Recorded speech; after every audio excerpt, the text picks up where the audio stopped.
बार फिर से मैं आप सबों को जूम मीटिंग इस सत्संग सभा में स्वागत करता हूँ, अभिनंदन करता हूँ। और विशेष करके 15 अगस्त स्वतंत्रता दिवस का आज दिन है, जिसमें आप सभी को ढेर सारी शुभकामनाएं प्रदान करता हूँ। प्रभु का वचन कहता है, सत्य तुम्हें स्वतंत्र करेगा तो तुम सचमुच में स्वतंत्र हो जाओगे। 15 अगस्त स्वतंत्रता दिवस। 120 साल तक अंग्रेज के हम गुलामी में हमारा देश जीवन को व्यतीत कर रहा था, और 120 साल बाद स्वतंत्रता मिला। भले ही लेकिन हम सांसारिक रूप से, शारीरिक रूप से, सांसारिक रूप से हम स्वतंत्र हैं, परंतु आज भी मनुष्य मानसिक रूप से, आत्मिक रूप से पाप के गुलाम में है और पाप की गुलामी में जीवन को व्यतीत करता है।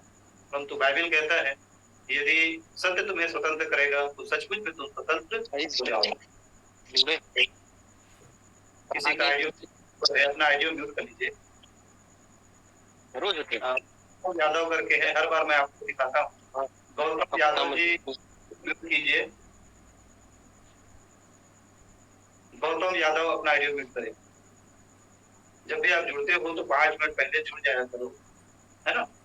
और अपना आइडियो वीडियो सब कुछ म्यूट करके तैयारी के साथ, तैयारी का जीवन होना चाहिए। यदि आप तैयार हो तो प्रभु यीशु मसीह आपको लेने भी आए, क्योंकि प्रभु यीशु मसीह के आने से पहले हम सबको तैयार होना है। तो जूम मीटिंग में भी संगति करने से पहले सभी तैयार रहें। खाना पीना जो भी बनाना रहता है, घरेलू काम काज रहता है, सारे काम काज को निपटा करके संगति में जुड़ा कीजिए। 7 बजे में 5 मिनट कम रहता है, उससे पहले जुड़ जाया कीजिए, ताकि ऑडियो वीडियो सब म्यूट रहे और आप लोगों को भी दिक्कत ना हो और संगति में भी दिक्कत ना आए। सो प्रभु इस सूचना के माध्यम से हम सबको बहुत आशीष दें। एक बार फिर से 15 अगस्त स्वतंत्रता दिवस की ढेर सारी शुभकामनाएं। परमेश्वर आप लोगों को बहुत आशीष दे। आइए हम परमेश्वर के वचनों में से सीखें। रोमियो की पुस्तक 12 अध्याय वचन 11। रोमी की पुस्तक 12 अध्याय वचन 11। रोमियो की पुस्तक 12 अध्याय वचन 11। रोमियो की पुस्तक 12 अध्याय वचन 11। पृष्ठ है 222, ट्रिपल आ रही है ना, 222,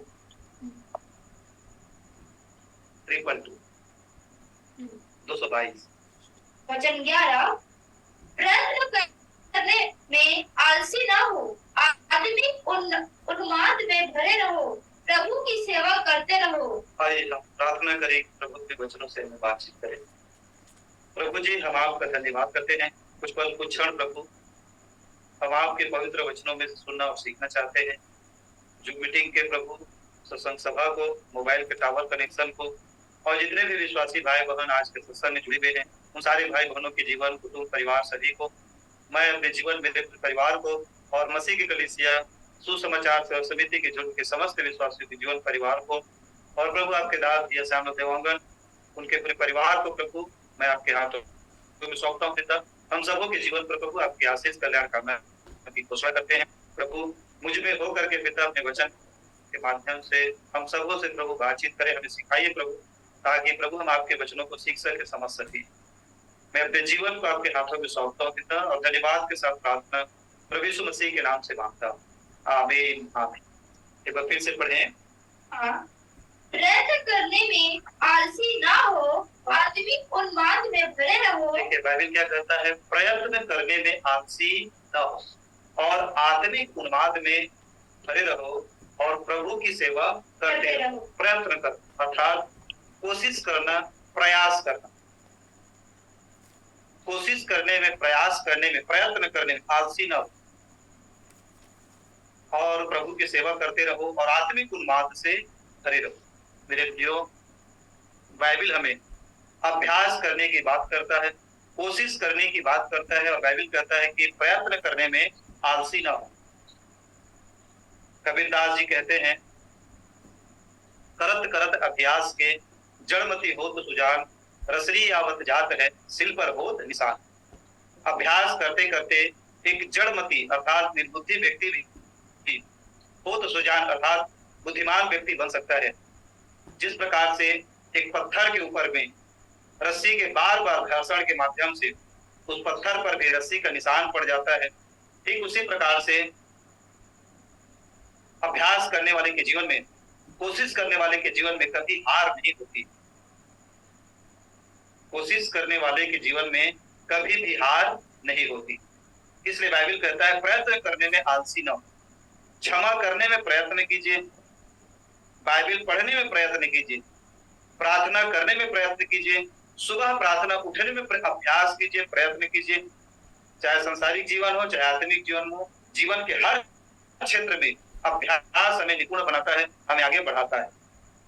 कोशिश करने वाले की कभी भी हार नहीं होती। इसलिए बाइबल भी कहता है कि प्रयत्न करने में आलसी न हो। इसलिए आज के विषय यदि कुछ होना चाहिए तो आज के विषय लिखने वाले लिख सकते हैं, कोशिश करने वालों की हार नहीं होता है। कोशिश करने वालों की हार नहीं होती है। कोशिश करने वालों की हार नहीं होती है। अभ्यास, प्रयास, कोशिश, प्रयत्न करने वालों की हार नहीं होती है। विषय क्या है? कोशिश करने वालों की हार नहीं होती है। यदि आप और मैं किसी भी विषय में कोशिश करते हैं, वह कोशिश, वो प्रयास, वो प्रयत्न हमें आगे की ओर लेकर चलता है, सफलता की ओर लेकर चलता है। लेकिन यदि हम जीवन में हार जाते हैं, प्रयास नहीं करते हैं, प्रयत्न नहीं करते हैं, कोशिश नहीं करते हैं, तो मेरे प्रिय हम जीवन के सफलता से चूक जाते हैं। इसलिए कोशिश करने में हमेशा एक मनुष्य को विजय प्राप्त होती है। इसलिए आज का विषय है, कोशिश करने वालों की हार नहीं होती। एक बार की घटना है, एक जंगल में आग लग जाता है, और जब जंगल में आग लगता है तो सभी जानवर, सभी जीव जंतु जंगल को छोड़ करके अपने जान बचाने के लिए भागने लगते हैं। परंतु उसी जंगल में एक चिड़िया रहती है, और वो चिड़िया अपने घोंसले को आग से जलते हुए देख करके वह नदी के पानी को अपने चोंच में भर के आग को बुझाने के लिए दौड़ती है। सब अपने जान बचाने के लिए जंगल से भागते हैं, परंतु एक चिड़िया अपने घोंसले को बचाने के लिए नदी के पानी को अपने चोंच में लेकर के अपने घोंसले को बुझाने के लिए उड़ती है। और जब वो बार बार ऐसा कर रही थी, तब एक उल्लू, एक चिड़िया उसको देख करके, उल्लू नामक एक चिड़िया हंसने लगा, और हंस करके कहने लगा कि तुम एक छोटी सी चिड़िया इस बड़े से जंगल में आग कैसे बुझा सकती है? तो चिड़िया कहने लगी, आग लग गया है करके सोच करके भागना अच्छी बात नहीं है, परंतु कोशिश करने में क्या है? कोशिश कर रहा हूं, यदि मेरा घोंसला बच जाएगा तो बच जाएगा। कोशिश करना में किसी प्रकार की शर्म और लाज की बात नहीं है।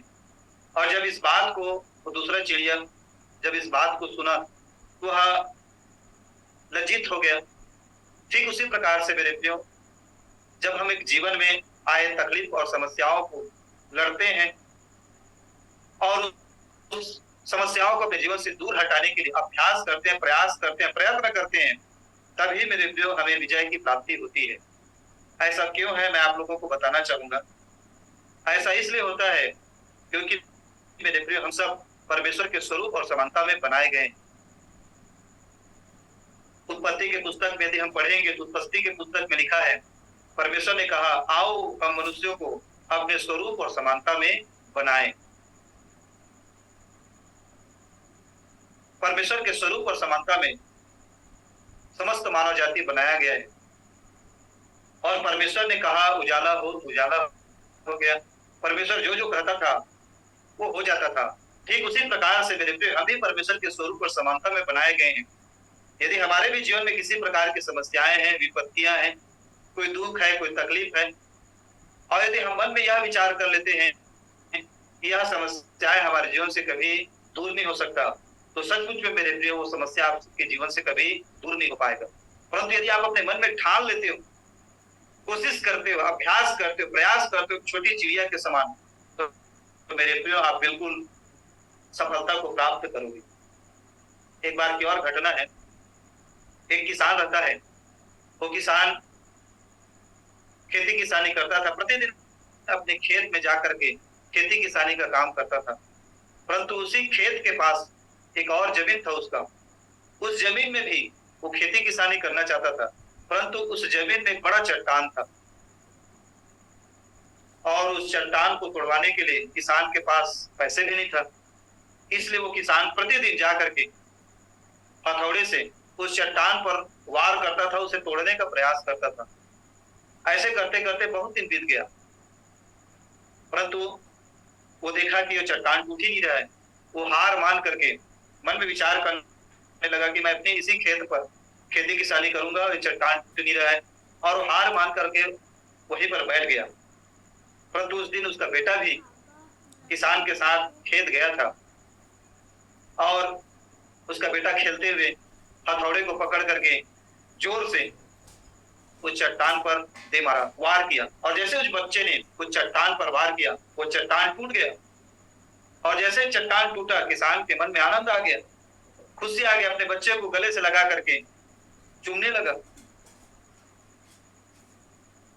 और किसान मन में सोचने लगा, शायद मेरे बेटे के हाथ में जादू है और मेरे बेटे के एक ही वार से ये चट्टान टूट गया।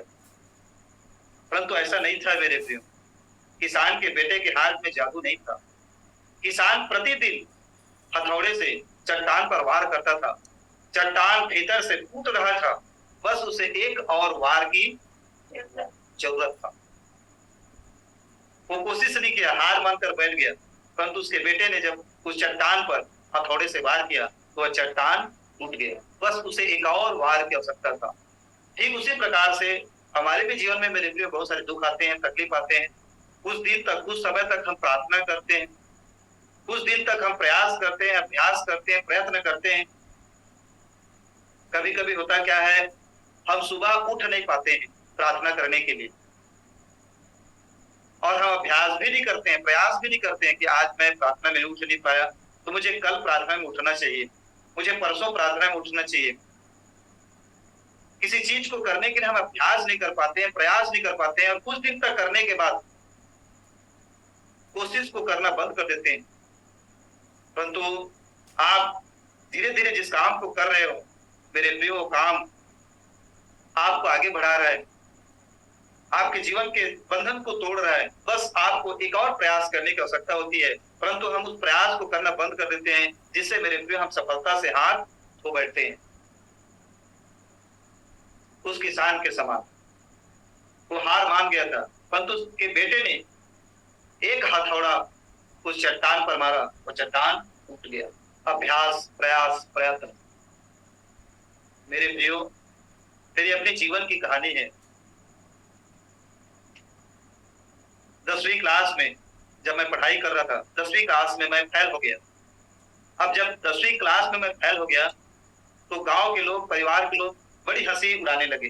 सब लोग हंसने लगे कि ये फैला है, फेल हो गया है। लोग हंस रहे थे, लोग मजाक उड़ा रहे थे, लेकिन मैं उनकी हंसी, उनकी मजाक को देख करके हार नहीं माना। मैं सोचा कि एक बार फिर से मैं प्रयास करूंगा, एक बार फिर से मैं 10वीं क्लास को पढ़ूंगा, और इस बार इतनी पढ़ाई करूंगा, इतनी प्रयास करूंगा, इतना प्रयत्न करूंगा कि जितने लोग मुझ पर हंस रहे हैं वही लोग मेरी शाबाशी करेंगे। और मेरे प्रियो, उसके बाद में दूसरा साल फिर से 10वीं क्लास को पढ़ा, और इतनी पढ़ाई किया, इतना प्रयास किया, इतना प्रयत्न किया, इतना अभ्यास किया। मेरे प्रियो, उस स्कूल में 123 विद्यार्थी थे, 123 विद्यार्थी में मैं ही अकेला फर्स्ट आया था, और पूरे खोडल गांव में भी मैं ही अकेला फर्स्ट आया, पूरे खोडल गांव में जहां मैं रहता हूं। और जितने लोग मेरा मजाक उड़ा रहे थे पिछले साल, जिस साल मैं फर्स्ट आया उस साल, उसी लोग मेरे प्रियो मेरी बड़ाई कर रहे थे, मेरी प्रशंसा कर रहे थे, मुझे बधाई दे रहे थे, मुझे शुभकामनाएं दे रहे थे, आनंद मना रहे थे कि हमारे गांव को तुमने नाम रोशन किया है। मेरे प्रियो, मैं हार नहीं माना, मैंने अभ्यास किया, मैंने प्रयास किया, ये तो संसारिक जीवन की बात है। मैं आप लोगों को अपने आत्मिक जीवन की भी बात बताता हूँ। जब मैं शुरुआत में प्रभु के वचनों का प्रचार करता था, प्रभु के दास भैया श्याम दिवंगन जी वचन को प्रचार करने के लिए मुझे खड़ा करते थे, तब मैं वचन प्रचार करता था तो मुझसे वचन प्रचार बंद नहीं पड़ता था। मैं कुछ बोलना चाहता था लेकिन निकल कुछ और जाता था। लोग बड़ी हंसी करते थे, मुझे छत्तीसगढ़ी में लोड़ो बोड़ो कहते थे। ये लोड़ो बोड़ो प्रचारक है, कुछ बोलता कुछ और है, निकल कुछ और जाता है। लोग हंसी करते थे, मजाक करते थे, लेकिन मैंने हार नहीं माना। प्रयत्न करने में मैंने हार नहीं माना। मैं मेरे प्रियो प्रभु से प्रार्थना करता था कि प्रभु, मूसा तो भद्दा जीव वाला था, आपने प्रभु उसे अपनी महिमा के लिए इस्तेमाल किया। मैं भी प्रभु बोलता कुछ और हूँ, निकल कुछ और जाता है। मुझे भी प्रभु अपनी महिमा के इस्तेमाल किया, क्योंकि मेरे प्रियो कोशिश करने वाले की कभी हार नहीं होती। और इसका गवाह आप सब हो। आप सबकी आत्मा प्रभु मसीह के नाम से मेरे द्वारा बचाया गया है। और बहुत सारी जगहों में कलीसिया लग रही है और प्रभु मेरे द्वारा काम कर रहा है। इस लोड़ो पोड़ो प्रचारक के माध्यम से परमेश्वर ने अद्भुत प्रचार किया और बहुत सारे लोगों को मेरे प्रिय परमेश्वर ने आत्मिक मन्ना से तृप्त कर दिया। और आज भी लोग बोलते हैं कि भैया आज भी मिले, अभी हम लोग की थी कन्हार से मिल गए, महेंद्र दीदी बोलते हो कि भैया मान ही रहे, आपका वचन सुनने के लिए हम लोग यहाँ आए। तो प्रभु का अनुग्रह है, प्रभु की कृपा है। प्रभु यीशु मसीह यदि नहीं होता तो मैं ये सब काम कर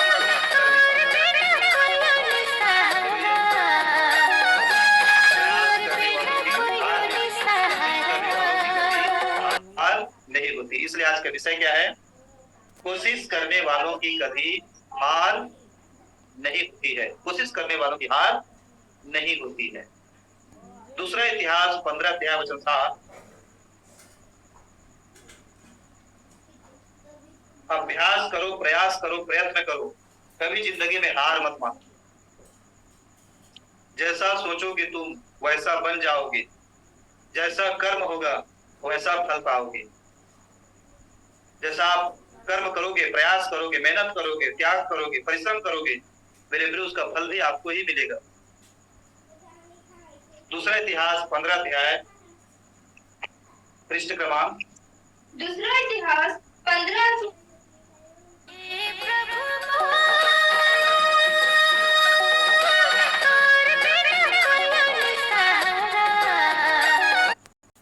हेलो।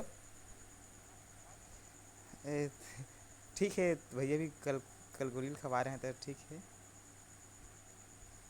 हाँ ले सुनना भैया, थोड़ा जूम मीटिंग में हो फिर लगा हाथ तोला ले, ठीक है।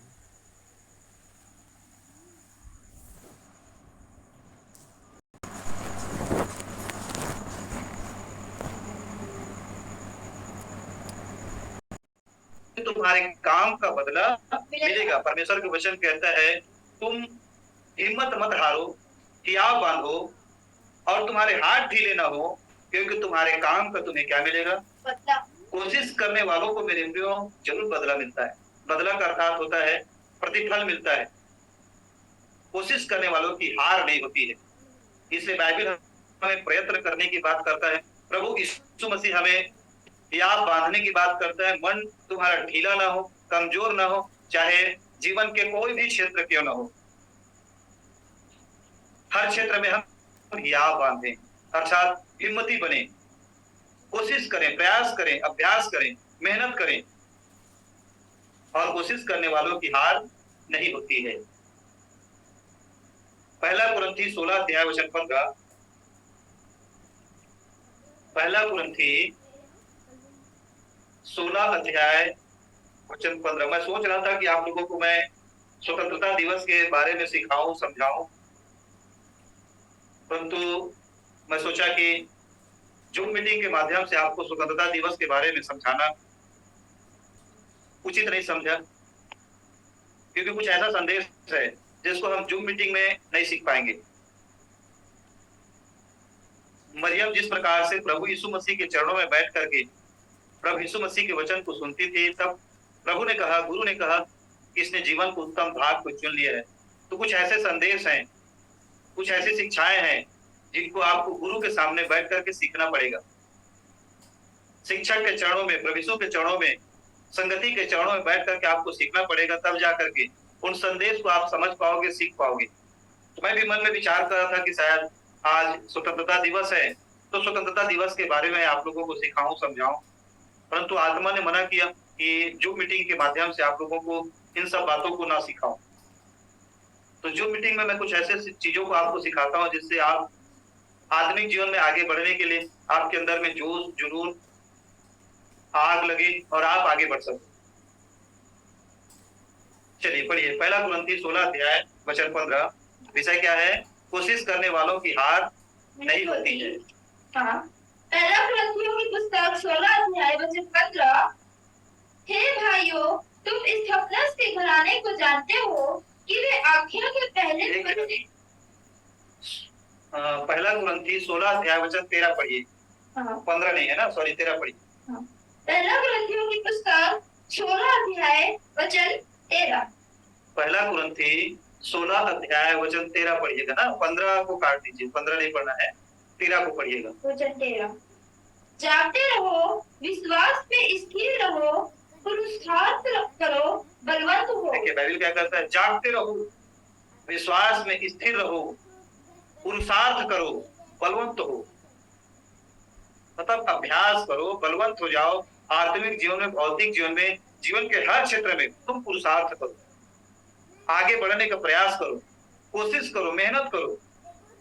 और यदि आप कोशिश करोगे तो मेरे प्रियो, परमेश्वर आपके साथ, आपको बढ़ाने के लिए आपके साथ कोशिश करेगा ताकि आप आगे बढ़ सको। और यदि आप और मैं हार मान जाएंगे जीवन के किसी भी क्षेत्र में क्यों ना हो, यदि उस क्षेत्र में हम हार मान गए हैं, तो मेरे प्रियो, परमेश्वर भी ऐसे विश्वासी की मेरे प्रियो सफलता के लिए कोई कार्य नहीं करता, क्योंकि वो हार मान चुका है, वो हार मान करके बैठा हुआ है। वो आगे उठना नहीं चाहता, आगे बढ़ना नहीं चाहता। परंतु यदि हम अभ्यास करते हैं, मेहनत करते हैं, मन में एक विचार होता है कि मैं ऐसा करना चाहता हूं, ऐसा करूंगा या ऐसा करूंगी, तो ऐसे लोगों की मेरे प्रियो स्वयं परमेश्वर भी मदद करते हैं, उनकी अगुवाई करते हैं। इसलिए जीवन की कोई भी क्षेत्र क्यों ना हो, चाहे संसारिक क्षेत्र हो, चाहे आत्मिक क्षेत्र हो, हम हर क्षेत्र में अभ्यास करें, प्रयास करें। करत करत अभ्यास के जड़मति होत सुजान, रसरी आवत जात है सिल पर होत निशान। तो हम अभ्यास करें, प्रयास करें, कोशिश करें, मेहनत करें, और हमारी कोशिश रंग लाएगा और जीवन के हर क्षेत्र में हमें सफलता प्रदान करेगा। इसलिए बाइबल कहता है, पुरुषार्थ करो, बलवंत हो जाओ। पुरुषार्थ करो मतलब क्या होता है? पुरुषार्थ करो अर्थात याव बांधो, कोशिश करो, मेहनत करो। तुम्हारा मन कमजोर मत हो जाए, मन तुम्हारा टूट मत जाए, तुम हार मत मान जाओ। पुरुषार्थ करो, बलवंत बनो, आगे बढ़ने के लिए प्रयास करो। मैं आप लोगों को बताया ना, सब लोग हंस रहे थे, मेरी हंसी उड़ा रहे थे, परंतु मैंने हार नहीं माना। 10वीं क्लास से फेल हो गया तो क्या होता है? अगले साल मैं प्रयास करूंगा और जितने लोग हंस रहे हैं उनके सबका मुंह मैं बंद कर दूं।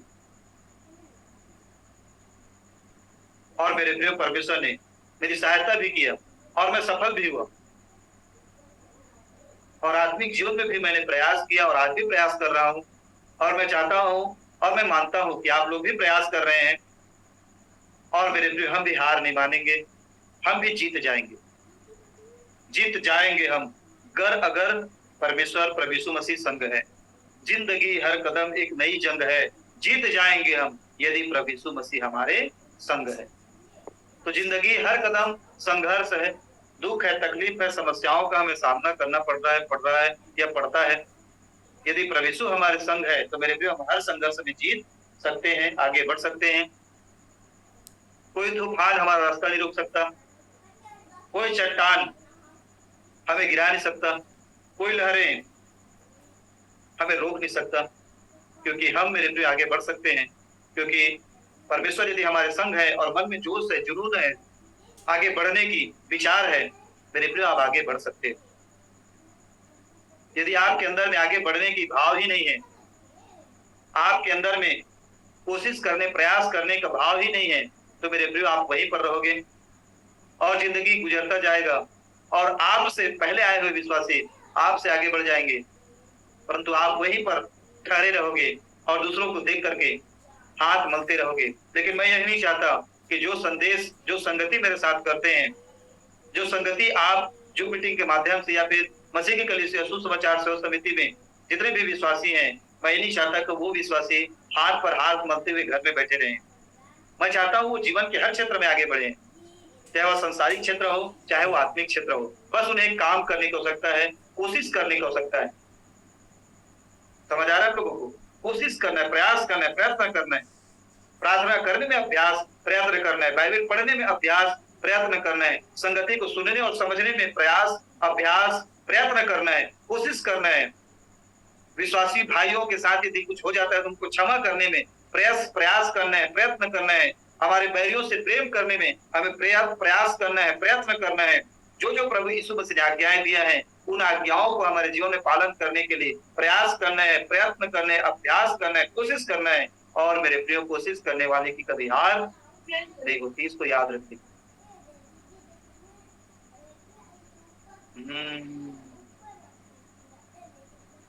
जिंदगी हर कदम एक नई जंग है, जीत जाएंगे हम गर यीशु तू संग है। हालेलुया। कोशिश करने वालों की हार नहीं होती है। लूका के पुस्तक 18 अध्याय 1 से लेकर के वचन 7 तक। लूका के पुस्तक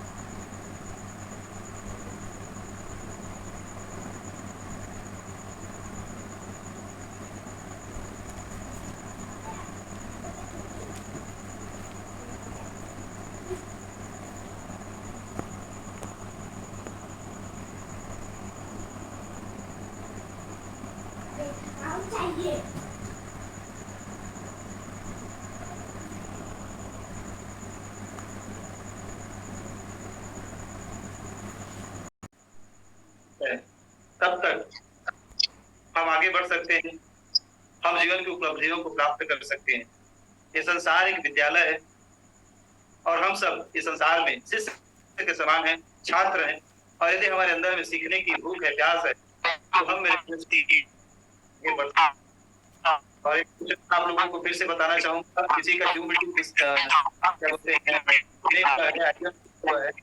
अपना आइडिया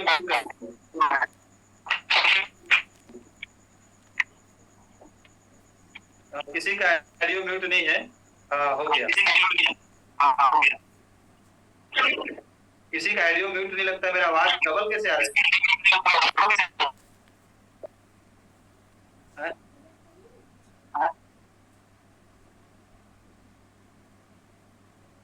हेलो, अब ठीक है। प्रभु यीशु मसीह की जय। अब ठीक है। विषय क्या है? कोशिश करने वालों की हार नहीं होती है। हम लोग क्या सीख रहे हैं? कोशिश करने वालों की हार नहीं होती है। इसलिए एक बार की घटना है, एक बहन ने मुझे कहा कि भैया स्कूटी निकालने में बड़ा परेशानी होता है, घर से कीचड़ है, स्कूटी नहीं निकाल पाऊंगी और किसी को बुलाऊंगी तो वो भी नहीं निकालेंगे। मैं बोला आप ही निकालो। एक दिन स्कूटी को गिराओगे, दूसरे दिन स्कूटी गिराओगे, धीरे धीरे गिराते गिराते स्कूटी को घर से निकालना सीख जाओगे।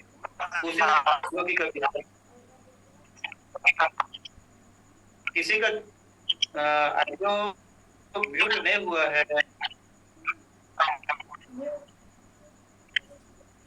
ये BTD किसका नंबर है समझ में नहीं आता। सभी लोगों को समझाता हूँ, फिर भी ऑडियो म्यूट कर।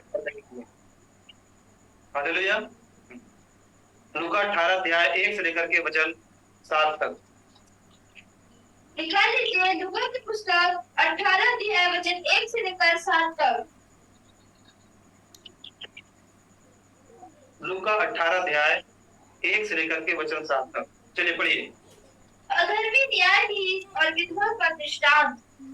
फिर उसने इसके विषय में कि नित्य प्रार्थना करना और युवाओं न छोड़ना चाहिए, उनसे यह दृष्टांत प्रभु यीशु मसीह ने अपने शिष्यों को एक दृष्टांत कहा और कहा कि नित्य प्रार्थना करना और ब्याह न छोड़ना, मतलब कोशिश करना, प्रयास करना, अभ्यास करना नहीं छोड़ना चाहिए। प्रार्थना में हमेशा अपने विषय को लेकर के प्रभु के सम्मुख उपस्थित हो जाना चाहिए। प्रयास करना, अभ्यास करना नहीं छोड़ना चाहिए। समझ आ रहा है आप लोगों को? तो अब आगे पढ़िए। हाँ। किसी नगर में एक न्यायी रहता था जो न परमेश्वर से डरता था और न किसी मनुष्य की परवाह करता था। उसी नगर में एक विधवा भी रहती थी जो उसके पास आ आकर कहा करती थी, मेरा न्याय चुकाकर मुझे मुकदमे से बचा। गांव में एक अन्यायी न्यायाधीश था, अधर्मी न्यायाधीश था, और न तो परमेश्वर से डरता था और न किसी मनुष्य से डरता था। और उसी नगर में एक विधवा भी रहती थी, और विधवा प्रतिदिन उस अधर्मी न्यायाधीश के पास आकर के रोज कहा करती थी कि मेरा न्याय चुका दीजिए। शायद उस विधवा की स्त्री की जमीन को कोई हड़प लिया था, और उस गांव में एक ही न्यायी व्यक्ति था, न्यायाधीश था, सरपंच था, जो गांव में न्याय करता था, लेकिन वो भी अधर्मी था, पापी था, वो किसी से नहीं डरता था। और विधवा रात दिन उस अधर्मी न्यायाधीश के पास जाकर के कहा करती थी कि मेरा न्याय चुकाइए, एक व्यक्ति ने मेरा जमीन को हड़प लिया है, मैं अकेली विधवा हूँ, मेरा कोई सहारा नहीं है, मेरा न्याय चुकाइए। मेरे बच्चे उसी जमीन से जो उपज होता है उसी से हमारा पेट भरता है, हम उसी से हमारा भरण पोषण होता है, हमारा न्याय चुकाइए, हमारा न्याय चुकाइए। प्रतिदिन उस अधर्मी न्यायाधीश के पास जाकर के न्याय मांगती थी। तब आगे क्या हुआ? हाँ, वचन 4। कुछ समय तक वह ना माना, परंतु अंत में मन में विचार करके कहा, यद्यपि मैं न परमेश्वर से डरता और न मनुष्य की कुछ परवाह करता हूँ, तो भी यह विधवा मुझे सताती रहती है, इसलिए मैं उसका न्याय चुकाऊंगा। कहीं ऐसा ना हो कि घड़ी घड़ी आकर अंत को मेरी नाक में दम करे। प्रभु ने कहा, सुनो, यह अधर्मी न्याय क्या कहता है? इसलिए क्या परमेश्वर अपने चुने हुओं का न्याय न चुकाएगा, जो रात दिन उसकी दुहाई देते रहते हैं? क्या वो उनके विषय में देर करेगा? देखिए, वह अधर्मी न्यायाधीश कहने लगा कि न तो मैं परमेश्वर से डरता हूँ और न तो किसी मनुष्य की परवाह करता हूँ, फिर भी ये विधवा स्त्री रात दिन आया के मेरे नाक में दम कर दिया है, क्योंकि वो प्रतिदिन सुबह न्यायाधीश के घर के सामने खड़ा हो जाया करती थी और प्रतिदिन कहती थी कि मेरा न्याय चुकाइए। 1 दिन कोशिश किया, 2 दिन कोशिश किया, 3 दिन कोशिश किया, परंतु वह न्यायाधीश उसकी सुनी नहीं रहा था। परंतु मेरे प्रिय विधवा स्त्री कोशिश करना, प्रयास करना, अभ्यास करना, प्रयत्न करना नहीं छोड़ी, प्रतिदिन जाती थी। और वह अधर्मी न्यायाधीश मन में विचार करने लगा कि ये कहीं घड़ी घड़ी आकर के मेरे नाक पे दम न कर दे, इसलिए वह उसका न्याय चुका दिया। वह कोशिश किया, प्रयास किया, अभ्यास किया, इसलिए सफल हुई। और प्रभु यीशु मसीह इस दृष्टांत के माध्यम से हम सबको, विश्वासियों को सिखाते हैं कि सुनो, वो अधर्मी न्यायाधीश अधर्मी होने के बावजूद भी उस विधवा का न्याय चुकाया। तो क्या आप जो धर्मी हो, परमेश्वर जो धर्मी हो, परमेश्वर जो धर्मी है और जो विश्वासी प्रतिदिन प्रार्थना के माध्यम से प्रभु के सामने प्रार्थना करते हैं, अपने जीवन की चिंताओं को, दुख को, समस्याओं को, चाहे शारीरिक हो चाहे आत्मिक हो, प्रभु के सम्मुख जाकर के प्रार्थना करते रहते हैं, कोशिश करते रहते हैं, प्रयास करते रहते हैं, अभ्यास करते रहते हैं, प्रतिदिन प्रार्थना करते रहते हैं, हार नहीं मानते हैं, तो प्रभु कहता है यदि वह धर्मी होकर के उनका न्याय चुकाया, क्या परमेश्वर अपने लोगों का न्याय ना चुकाएगा? मेरे प्रियो, परमेश्वर बिल्कुल हमारा भी न्याय चुकाएगा, क्योंकि परमेश्वर न्यायी है, वह न्याय नहीं है। यह कोशिश की है स्त्री, इसलिए सफल हो गई। और यदि हम भी कोशिश करेंगे, प्रयास करेंगे, प्रार्थना में, बाइबल पढ़ने में, संगति करने में, पुराने संदेशों को बार बार पढ़ने में, बहुत सारे ऐसे विश्वासी हैं जिनके डायरी भरते जा रहे हैं, 500-600 विषय हो चुके हैं, उनके डायरी में लिख चुके हैं, परंतु पुराना संदेश को कभी खोल के देखते ही नहीं है। डायरी भरते जा रहे हैं, पुराना संदेश दबते जा रहे हैं, और विश्वासियों को नया नया ज्ञान चाहिए, नई नई बातें चाहिए, नई नई शिक्षाएं चाहिए। एथेंस के लोगों के समान। एथेंस के लोग क्या करते थे, नई नई बातों को सीखने में लोग दिलचस्पी रखते थे, और पौलुस जब नया मत प्रभु यीशु मसीह का प्रचार किया तो उन लोग पौलुस का सुनने गए, और मन में यह कह करके सुनने गए कि आओ यह बकवादी क्या कहता है, अब इसकी भी सुने, क्योंकि को सुनने और सीखने में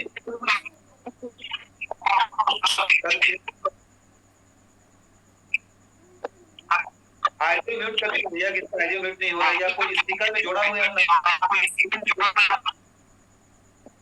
आवाज आ रहा है। हालेलुया, अब ठीक है। हालेलुया। बार बार अभ्यास करने के द्वारा विधवा स्त्री ठीक उसी प्रकार बार बार यदि अभ्यास करेंगे तो हम भी सफल हो जाएंगे। लूका के पुस्तक मत्ती के पुस्तक 15 अध्याय 21 से लेकर के 28 तक पढ़िए। मत्ती 15 अध्याय 21 से लेकर के वचन 28 तक, इसके बाद लूका पढ़ेंगे।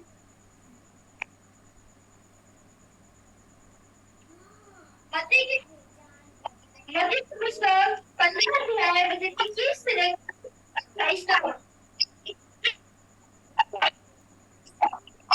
हाँ, कनानी जाति की स्त्री का विश्वास।